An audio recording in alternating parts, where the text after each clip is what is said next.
የወባ በሽታ ተላላፊ ከሆኑ በሽታዎች አንዱ ነው። በዓለም ደረጃም በአፍሪካም በኢትዮጵያም በእኛ በክልል ደረጃም የማህበረሰብ ዋና የጤና ጠንቅ ከሚባሉ ተላላፊ በሽታዎች አንዱ ነው ማለት ነው።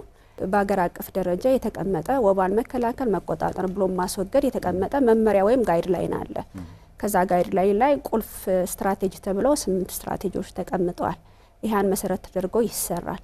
በይበልጥ ግን ዋና መተላለፊያ ወቅት ላይ አሁን ያለንበት ኤሪያ ላይ ከመስከረም እስከ ታህሳስ ላይ ቅድሚያ የመከላከል ተግባራቶች እየተሰሩ ይገኛሉ።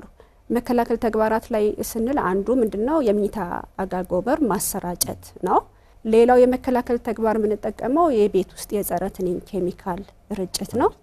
እሱም አሁን የራሱ ክራይቴሪያ አለው። የትኛው ቀበሌዎች ናቸው የሚረጩ የሚለው መስፈርት አለው። የዓለም ጤና ድርጅትም መመሪያውም ጋይድላይኑም በተቀመጠው ማለት ነው 18 ወረዳዎች ላይ እየረጨን ነው። ሌላው እንግዲህ መከላከል ላይ ያተኮረ የግንዛቤ ማጉልበትና ንቅናቄ መፍጠር ነው። ይህን ስራ እንግዲህ በቋሚነት ከታች ያለው የጤና ሰንሰለት ጤና ኤክስቴንሽኖች በየቋሚ ማህበረሰቡ ሊሰበሰብበት የሚችለው ቦታ ላይ ሄደው የጤና ትምህርት ይሰጣሉ።